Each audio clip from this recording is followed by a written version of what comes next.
Okay, I'd like to welcome everybody back to another episode of The Accidental Entrepreneur, where we interview entrepreneurs from around the country, actually around the world, to share their ideas, what they've learned, and how you can improve your business. We have a special guest today. I guess everyone's a special guest, right, Michael? So we're excited to talk about some marketing, some things about YouTube, and that you should know.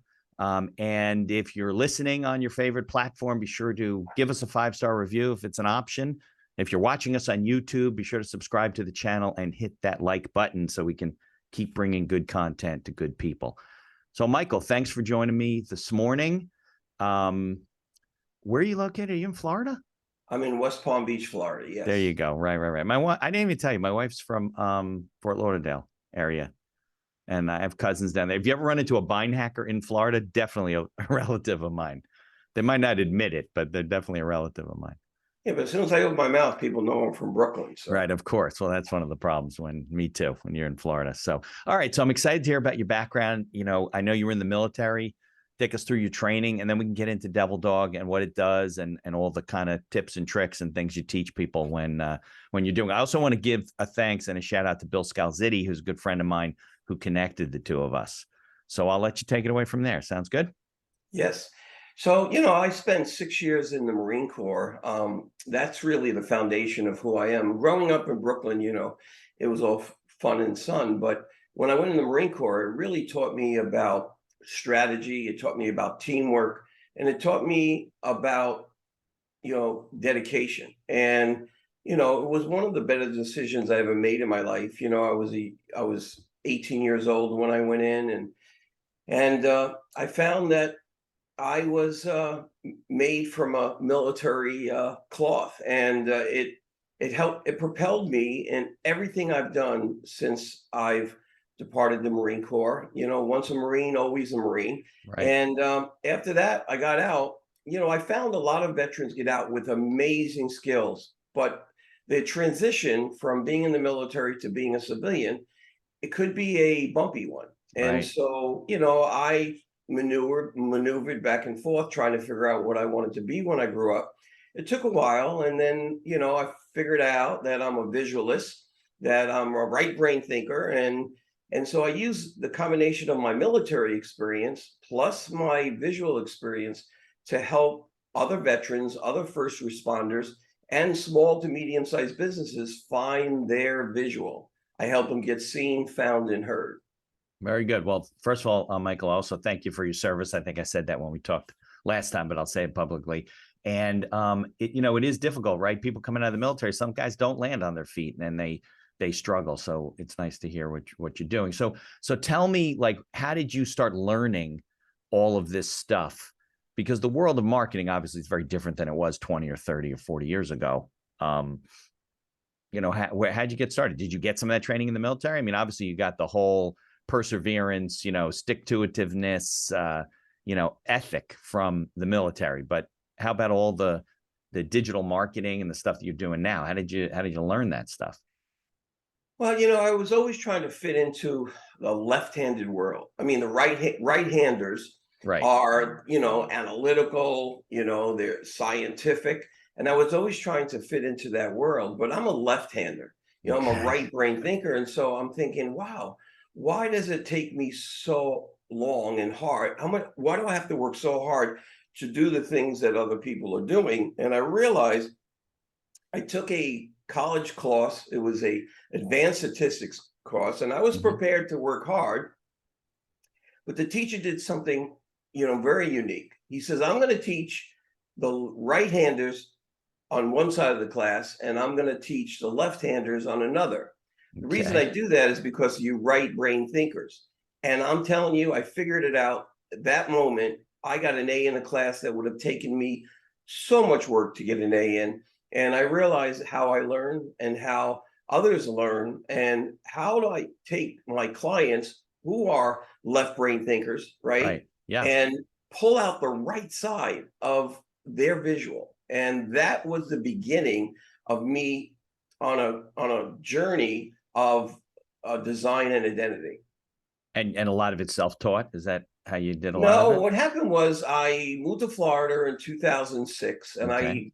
I started working with a photography studio, and he just kept adding on different, you know, requests. He was doing, editing, and he was doing photography. Yeah. And so I had a chance to, in the early stages, do a little editing. I realized I was really good at it. He had me he wanted to run a modeling agency, kind of Uh-huh. off topic, but there I was able to do fashion shows, and I was a Miss America pageant judge. I got to see that I was really a creator Yeah. rather than an analyst. Even though I'm very good at it over time, the creative side is my strength. Oh, okay. So then where did you go from there? If you worked for the photographer, right? At what point did you say, I'm going to be an entrepreneur and do this on my own? Well, I'm a Jewish kid from Brooklyn, and I went to an event. It was a Puerto Rican chamber, Oh, and perfect. yeah, and Brooklyn so kid, Jewish, yeah, I happen to be a Latin dancer, so I'm Oh, dancing really? and I'm eating all the Latin foods. Okay. And a woman came up to me. Her name was Tenchi Salas. She was from a magazine called La Portada. She Okay. goes, "I want you to work for my company." So she taught me all about magazine design and magazine marketing and the differences between the Hispanic cultures and how they like working with Hispanic companies. But my job was to educate American companies why the Hispanic market was so strong. But she taught me the interior of public relations. And then after about 3 years, she said, "I want you to go out on your own." So I started a public relation company, Okay. and I owned it for about 10 years, had many employees, and I trained others to do what I was doing really well. And I That was to noticed. promote businesses, get them seen, right, in the media, Right. things like It that. started out really basic website design, Okay. graphics, and then, the SEO world took off. So I was kind of in the early stages of this, and I found that I was in the right place at the right time. And then I noticed the market was changing. People were going to these big box stores, they Yeah. were going overseas. And I said, I need to reevaluate my business model. I didn't want to be an agency anymore. I wanted to be a freelancer. I wanted to work with other marketing companies that can't afford to hire somebody in house, Ah, or a okay. small to medium sized business that needs to be able to work on their foundation, their business foundation, without all the expense of an agency. So Right. that's why I started Devil Dog Marketplace. So And you're I like a combined. fractional CMO, right? No, not a No? fraction of CMO. I am a No? graphic designer first. And Okay. so what I do is I help companies in their foundation find their visual. First thing someone needs to do is, get an EIN number. They need to think about the name of their company. They Right. need to think about a logo and a website. A Right. lot of people make very early mistakes in their business, and Yeah. later on they're always changing it. I help Right. them with their foundation. Yeah, because it's not cohesive, right? They don't have a certain logo with their colors and the this and the feel, and then they kind of fumble their way along as they develop their business, right? Well, they don't have a process. I'm Right. very process oriented. That comes from the military.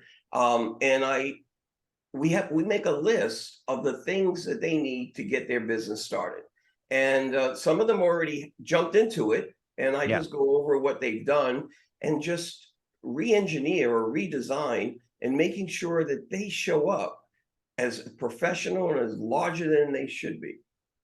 Very good. Very good. Okay. So I would never guess that a Jewish kid from Brooklyn is a Latin dancer. You always learn things when you're talking to people and they're telling you their story. Yes. Yeah, So, that's how I met my current wife. I was at a Latin dance picnic, and I said to her in Spanish, "Te quiere bailar?" And that means, "Would you like to dance?" And that was the beginning. She oh, saw me very good. dance. She says, "Latin?" I said, "No, I'm a Jewish kid from Brooklyn." So did you learn Latin dance in Brooklyn when you Yeah, were I grew younger? up in a very mixed environment. A lot of the Okay. kids I grew up with were of Latin descent, and I just Took to it. watched and learned. Yeah. Yeah. Do you compete? I did. I Oh, you did do did. some. I Okay. do some teaching, some competing. I didn't compete on a professional level, but I did. I've done a lot of um, events where they're having dance contests. I actually beat the at the time, the mayor of Palm Beach. Nice. You know, Mayor Frankel. There was a dance contest, and I beat her. That's very funny. I know it's a little off the topic, but I'm always interested in Yes, the yes, yes. backgrounds of people. Okay. So then you was it Devil Dog Marketing to start? Was that the name of the company after the PR company? Yes, I started Devil Dog Marketplace about 3 years ago, right, or a little bit before COVID. And the virtual world was the best choice I made. I really enjoy getting on Zoom and helping my clients, find their visual. And in Devil Dog Marketplace, and people say, "What's a devil dog?" Right. I asked you that And too. there is a Right. story behind that. Yeah. I tell people, they go, "Oh, I love devil dogs." No, Right. no, I no. do. I told you about I'm not a Twinkie. I'm not a him. cupcake. You call them Marine. A cupcake, man, that's fighting words. Right. So that's where Yeah. the Devil Dog comes from. Yes. Yeah. I told you Well, the Devil devil Dogs. dog doesn't come from there. The devil dog comes from a battle with the Germans. They called us devil dogs because of our resiliency, Oh, I didn't because of know that. our ability to win against all odds. Oh, I didn't know that. Yeah, a Yes. little bit of history there. Well, I told you the devil dogs in my life was my dad and I used to go fishing, and we had to bring devil dogs or we didn't No, catch no, fish. don't call me a That was it. Twinkie. Very, very funny. Okay, so you got started with Devil Dog Marketing. That was after the PR stuff, right? Because you Right. wanted to really be a freelancer. So it was really like you, and then you could get plugged into companies that didn't really have their own marketing department, needed outside people. So you had your own business at that point. Yeah, my own business, and with COVID, everything went digital, and Yeah, I'm a co-founder of a business group called Epic Business Connection, and that group, that family of entrepreneurs, kept us all sane during that crazy time. sure. And my business, just the people trusted me, they seen my work, and it blew up from that. Now, were you doing online, conferences and calls with clients on Zoom before the pandemic? Like, were you? No, Yeah, no. because I never heard of Zoom. I heard about it briefly before. I didn't know what it was. Look, if it wasn't for Zoom, God knows what would have happened during the pandemic. We would have had no way to. What would we do? Conference calls? We would have been unable to communicate. I would have gotten on my roof. Yeah, just talking to your neighbors. It's true. What Yeah. would you have done, right? I mean, we really able to. I told you at one point I was doing like 40 meetings a week. I mean, I had no clients. Like, if you were my client, you weren't calling me because you didn't know if you were going to stay in business or not. So you just had to network. Well, during the agency days, you're setting up meetings, people don't show, Right. you're driving everywhere. I found this to be, the virtual world is so much more efficient. And Much because more. I'm a dancer, if my clients are working with me, they may not like to dance, but if they just dance a little, I go forward, they go back, I Yeah, go it's a little forward, they go rhythm back. there, right? But if they go forward and I go forward, we're bumping into each other. So, Yeah, that's funny. That's funny. Yeah, well, if it really, I think the way the world's changed, and it obviously a 15-year change took like 18 months, right? So we really jumped the curve when it comes to technology and digital and things like that. But I think it's really conducive to the small business owner, you included, right? Because now, and me included, I'm a solo practitioner, and I really don't need a lot of the support that I used to need because even the courts are online. So I think maybe that's a silver lining, right? I think that the pandemic and what happened to the world for the small business owner, now you can work with people right in Denver, in California, in Florida, near you, up here. You're working with Bill. He lives in Livingston, a couple of towns over from me. So, and it's just opened up the world of prospecting and being able to market to people and connect with them. It's a little bit harder for me because as a lawyer, I have colleagues down in Florida. You need a lawyer, I'm going to refer you to them. I can't be your lawyer for the most part, unless you're doing something in New Jersey. So it's a little bit, but most other professions, that's not the case. Are there any, and we'll get more into like, what you do and tips and pointers, but are there any more specific industries that your clients are concentrated in versus, others? well, over time, I noticed that lawyers are a great source of introductions. Accountants, lawyers, you As know, clients or as sources of clients? both. Oh, What both. happens is they use my services And then what they do is they introduce me to Sure. their clients that are getting their EIN numbers, that are setting up their business entities, and they find that, they're not sure what the next step is. And so to have, someone that they trust to Right. help them navigate the digital world is a benefit to them. Yeah, absolutely. So I guess lawyers are good because we know nothing about business for the most No, part. that's not true. No, no, it's just that the type It of is true. people We that know nothing about business and marketing. no, no, no, you know tons. But Uh, I just think that they come in contact with the startup companies. They come in contact with companies that have been in business a while. They may be struggling. right. And so, that's a great introduction for me. But, I work with coaches. I've done so many things in my life that, I'm able to relate to whatever business I need to work with. People say, "Oh, do you exclusively work with lawyers?" No, I don't need to be a lawyer to be a graphic designer, but Right. I've worked in the law field. I've worked in construction. I studied coaching. There's things I've done that make it very easy to understand my clients. Right. Right. Okay. All right. So you're kind of you can work with almost any business Correct. in terms But I of what hate they to do. say that because, the Yeah, word because niching any, down is a good thing, right? right, niching Yeah. down is better. Yeah. Yeah. Yeah. Okay. So let's talk a little bit about like the kind of work you do. Is it more website development? Is it more, YouTube and TikTok these days? Is it, Google AdWords? I mean, I think that business owners are kind of lost when they're like, there's so many things that you could do or may do, or, other people are telling you, one person telling you to do this, another person telling you to do this, get on TikTok, get on Google, you need a YouTube channel, whatever. I want to know your opinion, what you're seeing and what you think. Well, I mentor veterans on the weekends, and Okay. I help them find direction. And just like any business, I tell them you can't be everything to everyone. That's the Right. first mistake that people make. Yeah. I Big say, time. where is your revenue coming from? Do that first. So for me, my go-to revenue producer is graphic design Okay. because people get a chance to work with me. They get to see my process. They get to see the end results. It's very visual. And then once they meet me and they see the graphic side, then I discuss, the other things I do, like web development and lead generation. And Yeah. so there's some clients that, already have their designs and they already have somebody who does their web development. But they're just not getting results. And so I can look under the hood like a mechanic Right. and tell them from a marketing point of view, a digital marketing point of view, what they need to do to get seen, found, and heard. Right. Yeah. Just because you have a pretty website doesn't mean you No, might be no, on a that's street the that nobody's driving down.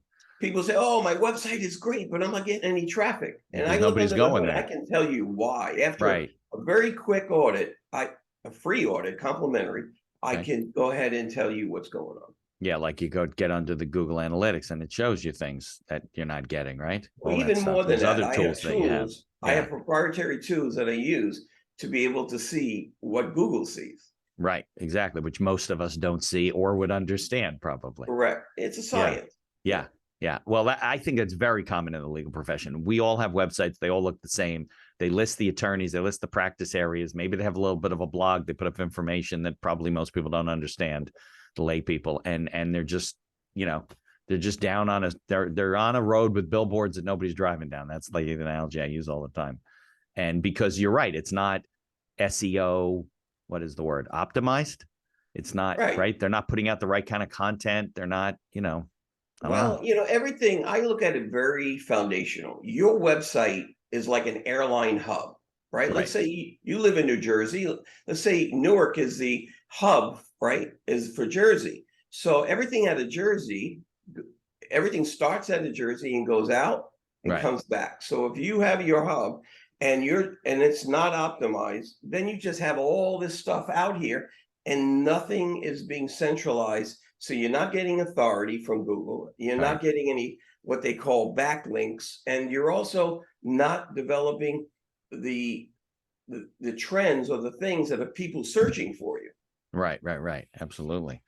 All right. So maybe can we talk a little bit about video? Because I think that it's the one area that people don't, know what to do with. They can put up a blog and they can write some stuff. It's probably not SEO, optimized, but I think people put up, there you go, video. And that's how we met. I think because Bill referred me to you because we were trying to, and you'll explain it in a minute, post the video I did with him when he was a guest on the show to his YouTube channel, and there was a problem. You can explain what it is. And then maybe, have you been doing any TikTok stuff too?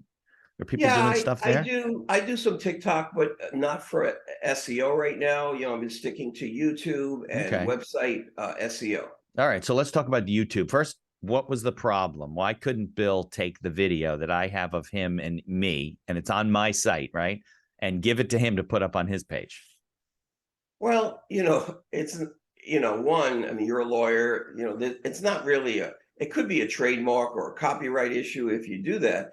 But YouTube looks at the video itself. The Right. content of the video, the words in the video. They have the tools to be able to tell that you are using that. And so what Bill was doing was trying to use the video that you created for him, and Google replied that it was a copyright infringement. And Because so it found my video and compared the two and said, oh, this is the same thing. right. And so unless that person takes it down or gives you permission, and then you can't use it. How do So you give someone permission? You got to like write a letter to Google or YouTube? I yeah, mean, you can submit, but it's not really but it's worth not, doing it. yeah, it's a lot of Yeah, work, right? right, Wait to hear from them and right. so forth. You got to Okay. pay me to do that. That's Yeah, expensive. exactly. So, all Just right. So take the let's, video that you created and just and chop then it up or edit it. something. Yeah. Right. Just, I'll have to figure something out for him. Okay. So let's talk a little bit about YouTube because, like, for example, I use YouTube. I don't really use YouTube. It was because of the pandemic, right? I started videoing people. I wasn't doing it before, it was all audio. And then I had all these videos and I didn't know what the hell to do with them. So I said, all right, created a thumbnail and I just throw them up. I don't really spend the time editing them or whatever. And I probably don't, I mean, I don't know anything. So maybe you can give us a little bit of tips and tricks and thoughts and, hey, watch out for this kind of stuff. Well, I work with a lot of do-it-yourselfers, and I love do-it-yourselfers, because they can do the things like you do amazing videos. Your video channel, it stands out from the crowd. Does Okay, it? visually, it's really good. Oh, I mean, I one, don't you're know. interviewing me, so that helps. Yeah, well, But obviously, and then we're going to a new level. but your videos are very good, and there's a lot of videos that are very good. The problem is that there's a lot of influences out there that are getting seen Yeah. over what you're doing. They're not even doing the quality that you're doing. The problem is that your video foundation, there's a there is a criteria that Google is looking for in YouTube Right. that dictates what your authority is, what Okay. your score is. It goes from 0 to 100. And Okay. those things they are title. If you look behind me, you'll see it. The Right. description, Okay.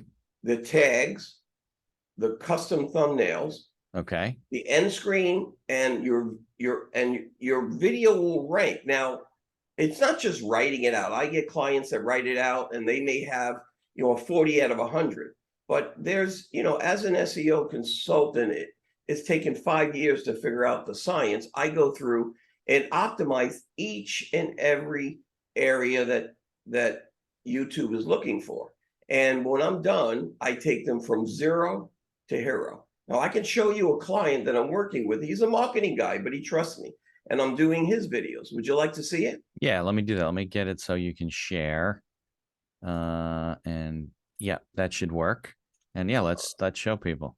All right. So I think seeing is believing. Yeah. So here's an example of Okay. Roy Dickin. Okay. He does amazing videos. He teaches people how to dominate their service niche. He works with plumbers and electricians in the Okay. digital world. So he put out a video. He had 0 out of 100, right? This is the word count for his description. Okay. And now he did get some views, but what I noticed is his title was too long, his tags were too short. He didn't have, he wasn't sharing with Facebook. There's a lot, all the optimization checklist things were missing. So Okay. what I did was I went through, he had no tags, no topic. And most people do that. And sometimes they do fill it out, but it's just not optimized.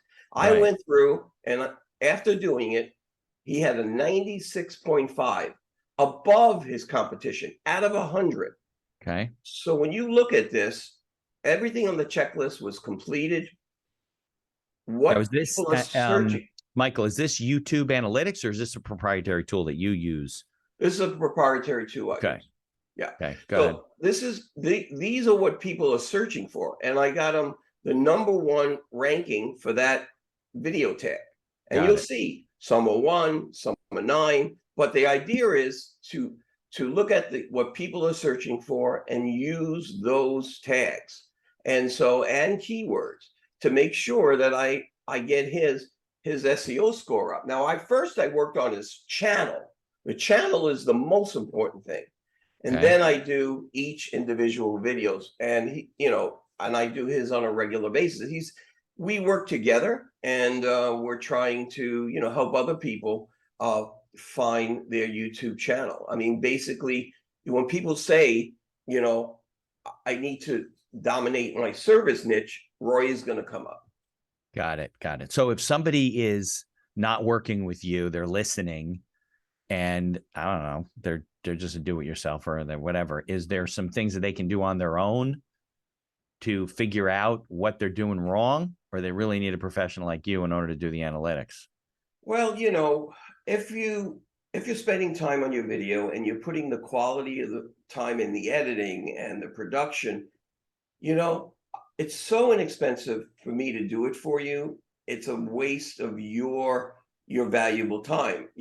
I do 2 videos and a channel for $150, right? And then the price goes down the more videos you do. So you can get it as low as $45 a video. So think about it. Is your time worth $45? Right. No, So it's but what I'm saying is yeah. like, how would somebody even figure out like what is an optimized description? What is an optimized title? Well, it takes learning, and how much time do you have? As a do-it-yourselfer, you can learn this. It may take you, 6 months, Okay. but you still don't have the experience to know what people are really searching. There's so much that goes into search engine optimization that Yeah, even a sure. do-it-yourselfer may wind up in the 70s if they work Right. it. Of course. But They're not with going to be me, 96. they're Right. going to Of be in course the not. 90s. Yeah. Because Right. you do this all the time. Right. So how do you even put tags on a video?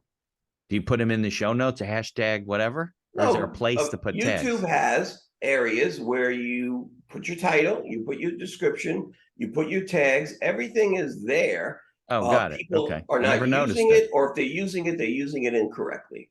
Okay, I'll have to pay more attention. The funny thing is, you mentioned about the copyright thing. Well, the video I was uploading last week after we spoke, lo and behold, I saw the thing checking it mentioned that we'll check the copyright, and it did something, and then it came up, and I was able to upload it. I never really noticed it before. That's where we ran into a problem with Bill. See? Right, exactly. That's when he was probably trying to upload it, right? And it checks pretty fast. Oh, it does. It Yeah, does. yeah. You'd think there's millions of videos it's Well, checking. it's just So like music. Remember how people would play other people's music and then they would go after them? They do right, the same thing with images on a website. They can yeah. scan a website and see who is violating licensing agreements. Right. Yeah. No, Same I have thing. clients that get letters from Getty Images all the Getty time. So Images. That is, the I get so worst. many clients that said, I just got a letter from Getty Image. Could you change my images before I won't have to pay some money? Right. Exactly. Well, sometimes they're working with another web designer and he didn't check the pictures, and they're in trouble now, and they're coming to you to fix it. Had Right. to negotiate a lot of things away from these crazy, the lawyers that are like bottom feeder lawyers, Well, working for they these got it. They companies. have teams of lawyers just checking Yeah. websites. So there's a lot of free stock images out there. Yeah. Don't steal Right. And they're a not licensed expensive, most image. of the images. If you go buy them online for you to use, they're not that expensive. 20, No, you can $30 a you can piece. I get don't know. a A couple of bucks. package for Yeah. 20 images for like, like $30. It's not Yeah, crazy. exactly. You don't want to wait to get a $2,500 ding letter from the company for infringement. Well, I had a client just got $10,000. Nice. Yeah, that you usually can negotiate away. But you're right. They're sending out thousands of those letters. And it's like a collection agency. They're relying on people to say, oh, shit. And they're going to send the money. And even if they get a couple of grand out of them, they're happy to do it. Right. And when I do websites for clients, I have a database Yeah. of images that are already licensed, and I allow them to use it. Or if they don't like what I have, they buy their own. You know. Yeah, right. Exactly. Yeah, you have ones. I understand. People also have to be careful, by the way. And I know it's a little bit off topic, but if they're getting video, if they're buying photos and stuff, you probably know what the licensing agreements sometimes are limited. They may be limited just to a printed brochure, and you can only do so many images, or on a. It might not be that you can use it the rest of your life on your website. Right. Some say personal use only. Right. Some of them So you do. try. So then you go and try to sell that image to someone, and then you get dinged for commercial use. Right. Or even use it on Yeah. a business website. Yeah, Right. absolutely. Okay. So take us along. What other things as a business owner do I need to know about the digital world and marketing? What kind of things do you see that business owners do wrong on a pretty regular basis? Well, the number one thing is they do not own their own name. Okay. It's a basic thing. If you don't own your own name, or if you can't get your own name, get something uh, with an extension to it. So you own that, and you can use that for your branding. A lot of times you get coaches and network marketers, and Sure. they have these big corporate sites, and they give them great tools. But I go to Google that person, and they're invisible. The first thing that people do is look up, Mitch. They Yeah. look up you up to see what you've done and Of what people are course. saying. And if you don't have, you don't have any collateral on Google, Right. or it's very light collateral, They're they may gone. go to someone else. Yeah. You lost your opportunity. So I said, get your domain first. Yeah. Even if you put up a simple landing page, put something up, and then everything you do, send to that landing page, so you can start building your name and your Yeah. brand. Yeah. I think that people should do that even before they set up their company, because Absolutely. they set up their company and then they can't get the website they want. Now the website doesn't match the company, and you got to do some weird thing, dashes or whatever, which is never, I think, I good. had Right. I just had someone call me and say, look, I set up, it was a do-it-yourselfer. I set up my domain, I put my website up there. I go to floridasunbiz.org to get my EIN number, and somebody already owns it. So I mean, They come didn't on. own the domain, but they owned the name in Yeah, Florida. so now they got to change the domain. They Right. got to move the website over, and they got to find a business name that's not taken. Right. Yeah. No, and that stuff's pretty easy to do nowadays.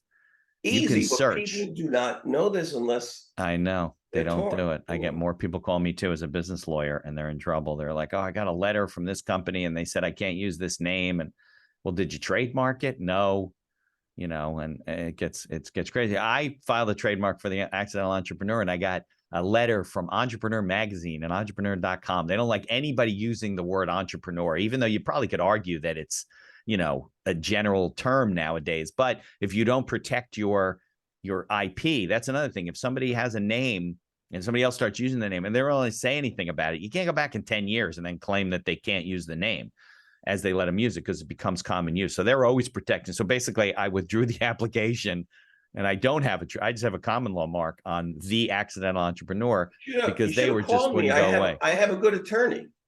Oh, do you? I have a lot of good attorneys, and they were helping me with it. So Yes. we backed off on it. But yeah, it's definitely something that, and other people use the term accidental entrepreneur. There are other podcasts, not full time like mine, but they're books that have been written. It's not something I invented. But yeah, I think that's a good comment. What other mistakes do you see that people make from a marketing standpoint?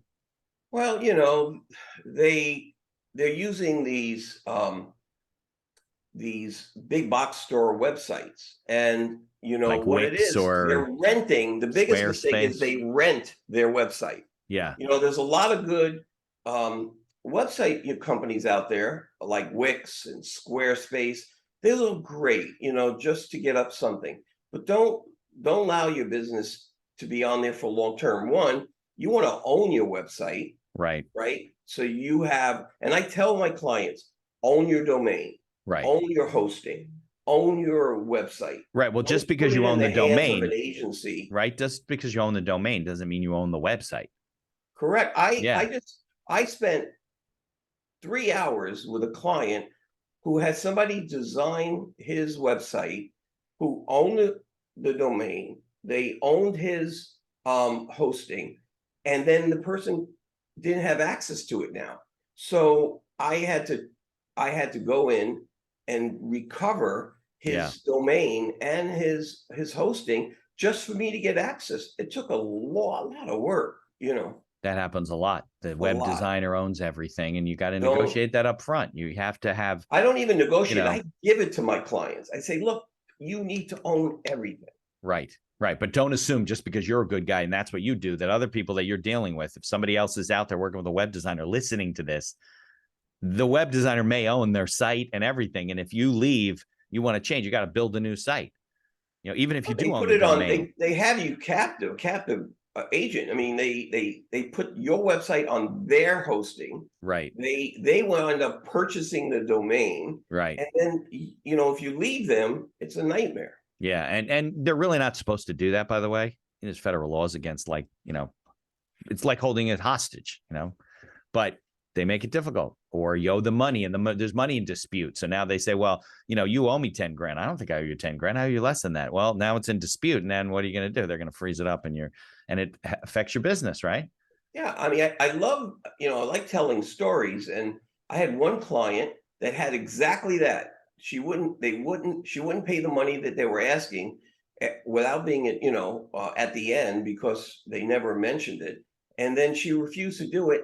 And they went ahead and they froze her site. They took it Yeah. off of the search engines. They wouldn't give her access to anything she did, and she was referred to me, and I was able to go in, see the archive of the website, and And duplicate what they did, and did it for half of what they were asking. nice. Yeah. Yeah. I mean, if you find the right guy, he can rescue you, right? Well, you know, being a Marine, I You love are a being a Marine. superhero. Exactly. I love being a superhero. So. Exactly. Okay, so what other things, if people need to do things from a what was the question I was just going to ask you when you said I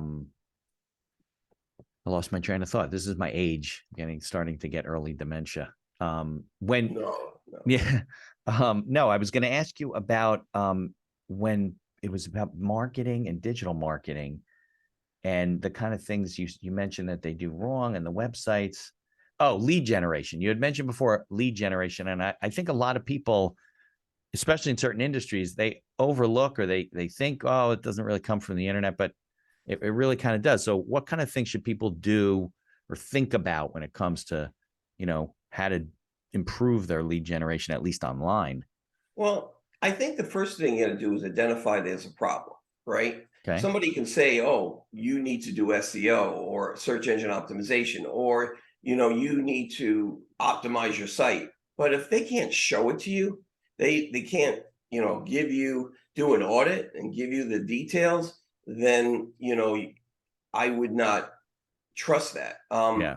So the first thing I tell them is let's take a look under the hood. I show them on Zoom what Google's seeing, and then I say most people, you know, your website is like a book, right? We think about it. Yeah. It's Your like a book is in a digital book. library. The Right. internet is a library. Your website is a book. So you remember, you know, we're old, right? I'm old. Yeah. I So had a you library go card at one point.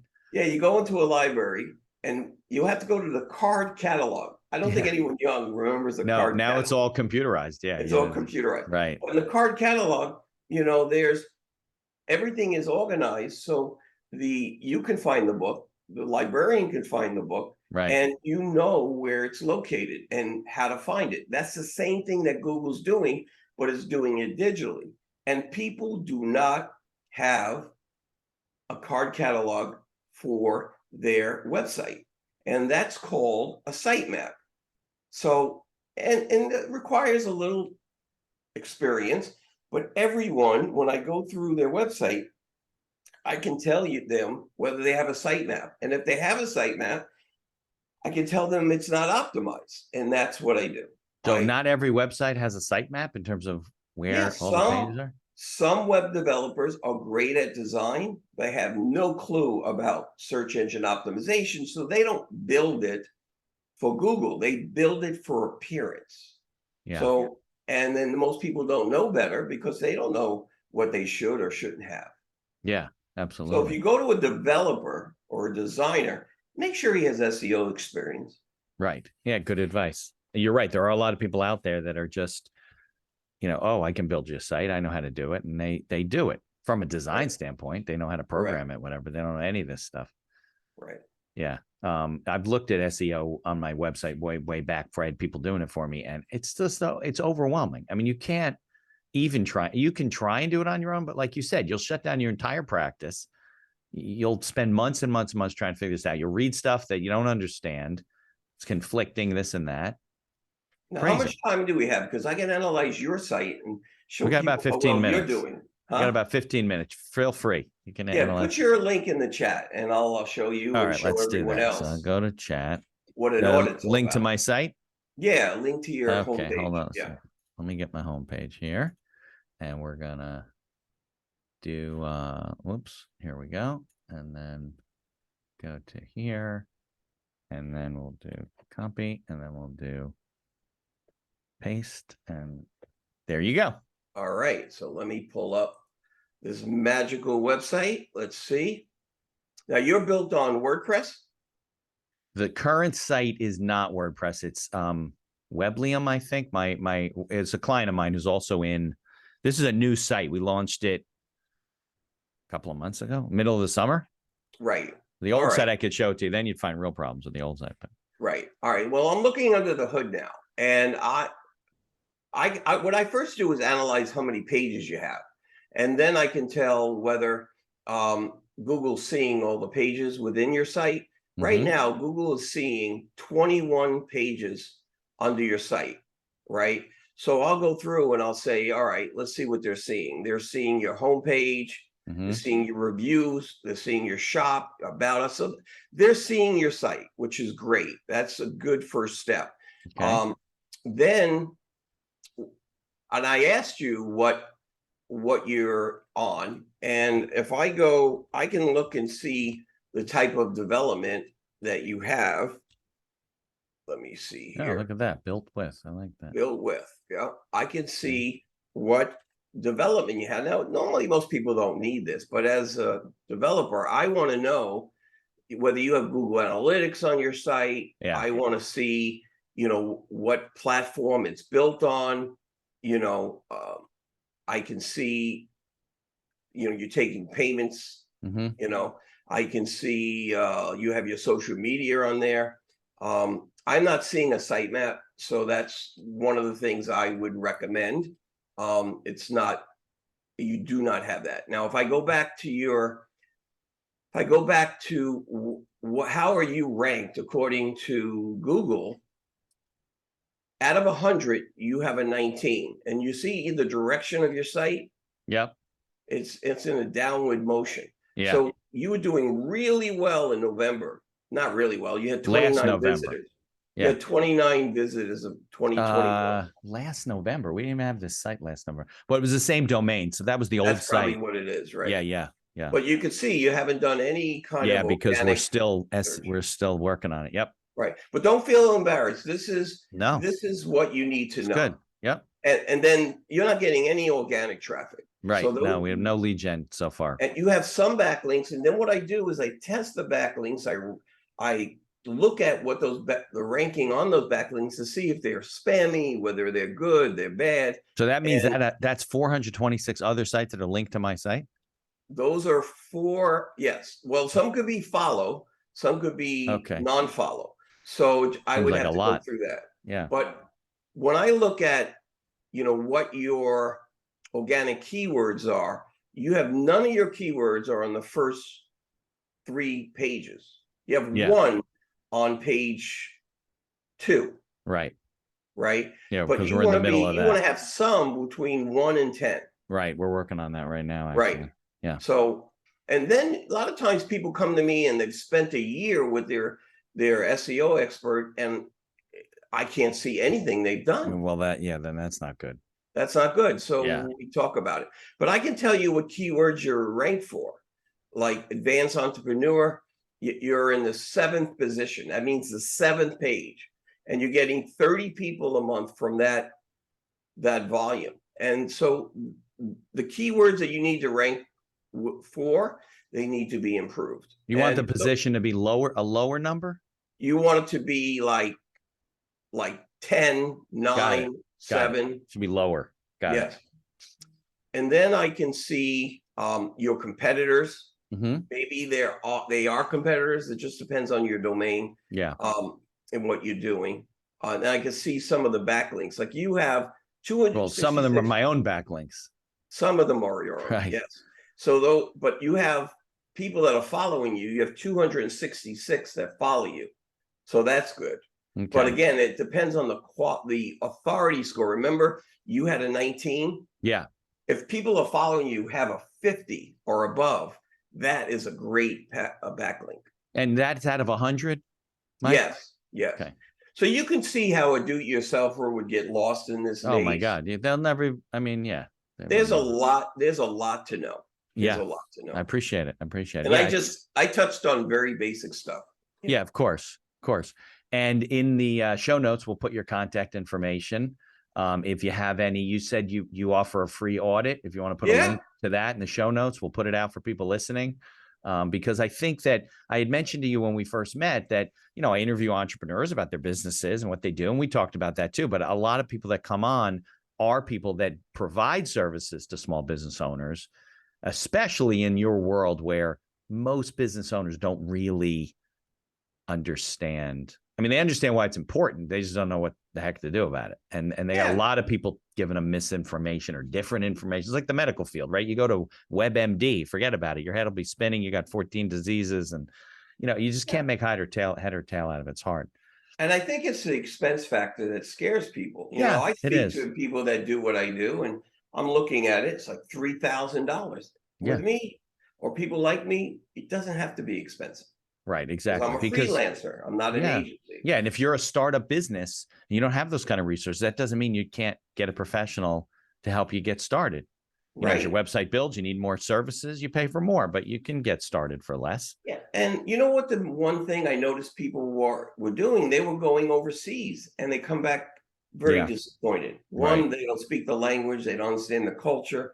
They there's no vetting, so, I get a lot of people say, oh, I went there, it was a nightmare. Yeah, like Upwork or Fiverr or whatever. You got to be careful with what you get. Absolutely. Right.